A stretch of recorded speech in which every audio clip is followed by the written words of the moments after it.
Over here, I found a good place to cover the action.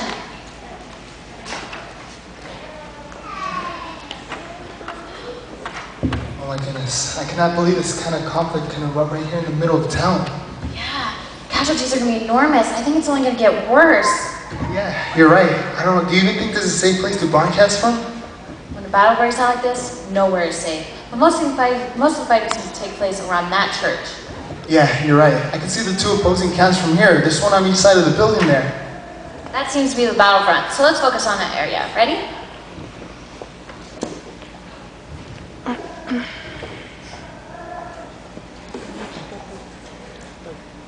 This is Pamela Parfait reporting live from WWTV News. We're on the scene of the previously reported battle, which you can still see is raging behind me.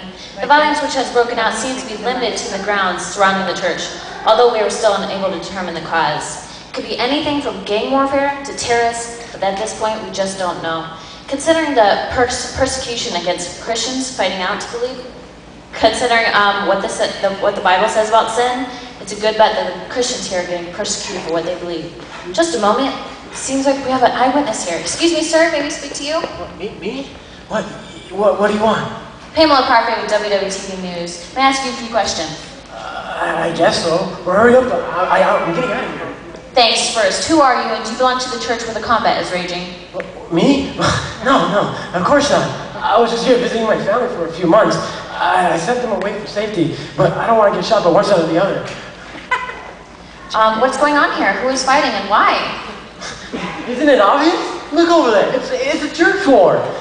It just started with the disagreement of the coloring of a carpet. And then the issue of some old hymn books. And then finally, the patting on the pews. And that just broke into a full-scale battle. It stayed indoors for a while, but now you can see it broke into a full-scale battle outside. Who is making up the opposing groups? Well, over there by the progressive camp is the progressive camp in the parking lot. I think it is. And the conservatives, they're in a children's play area. The cars seem to be offering a better sniping protection than the slide and the seesaws. But all I know is that the conservatives, they have the advantage of age, money, and experience. And the progressive camp, they have the advantage of youthful energy, stamina, and ideas. But all I know is that the church is getting the boot of the artillery. I don't see how it's going to be standing at this much longer at this rate. So this is about minor issues? How can this lead to an all-out battle like we're seeing? Well, I guess when it comes to matters dealing with worship, there seems to be no middle ground or any compromise. I know one thing for sure is that whoever does win, it's going to be a lot of losses on both sides. And then the church itself could be destroyed. And look, and then where will they go? Oh no! Look! No! That's it! They're coming to the neighborhood. I gotta get out of here. If I were you, you need to get out of here too. Or you get shot by one side or the other. Please no! Please no!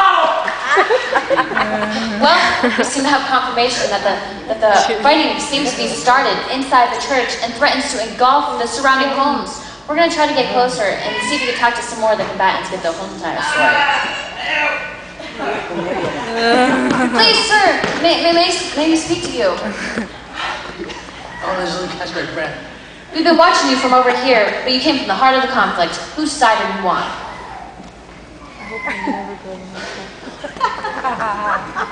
Side? I'm on the right side. And what is your side fighting for, and what are you hoping to accomplish here? We want to do God's will. And God's will is for us to spend His money wisely and to use it on the best. New padding, new songbooks, new carpet, new everything. If you're not moving forward, you're standing still. Then, so that is determined by which has the most money?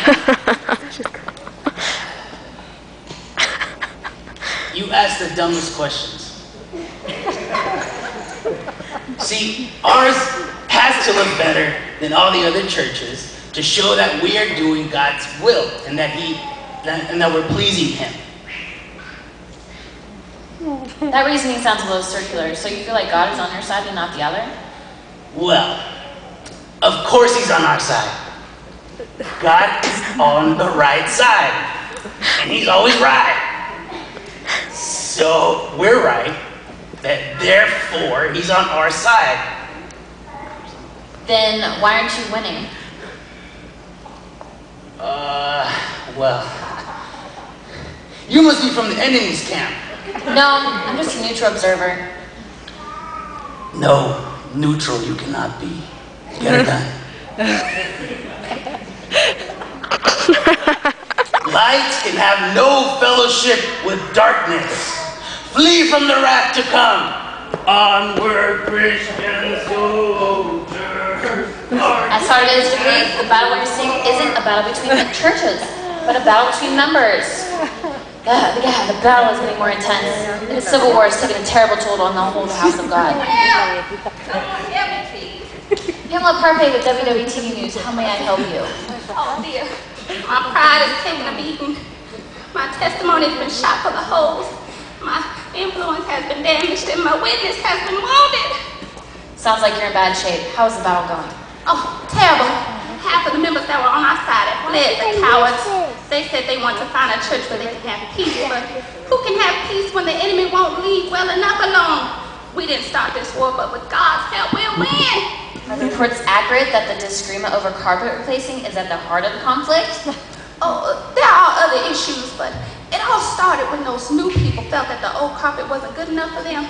Well, my great-granny cried tears of sorrow on that precious old carpet. And my mother, God rest her soul, she knelt at the altar the same spot for 50 years. Those holes made the rug by her knees to sacred ground. So the holes in the carpet make it a holy carpet? Why, yes, I didn't think of it that way, but you nailed it. Now, let me make sure I understand you. You feel like the rug is more important than the people? Well, that's a ridiculous question. Of course it is. People come and go, honey, but the rug remains forever. It's a reminder of old past. The worn spots show what generations have walked the aisle to receive Jesus.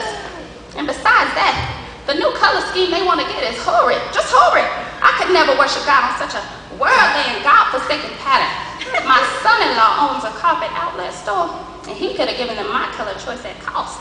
At least then good taste would prevail. You think that being a Sabbath school teacher for 20 years would carry some weight, but no, they had to go listen to some fancy schmancy professional interior decorator. So it all boils down to the flooring then? Oh, there's more to it than that. We're not that petty. Those same people wanted to put new pattern in the pews and to change the old hymnals to new songbooks. Well, the pattern in my pew just fits my backside comfortably, and I don't want to have to break in new ones. And we've been singing out of the same songbooks for 100 years, and now that's not good enough. It's like my daddy used to say before his cigarettes killed him. I'd rather fight than switch.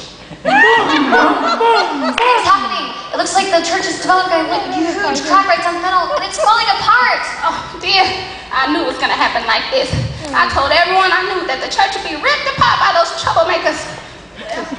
Nothing left to stay for now. Might as well move on and try to do some good somewhere else. It was time to go anyway. I didn't like the way the pastor had been preaching lately. Compromise is the coward's way. Oh, glory! Hallelujah! Excuse me.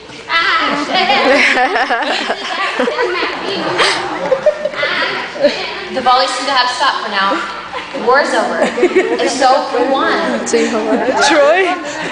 Cardio survivors is making their way out of the war zone. Excuse me, Pamela Parfait, WWTV News.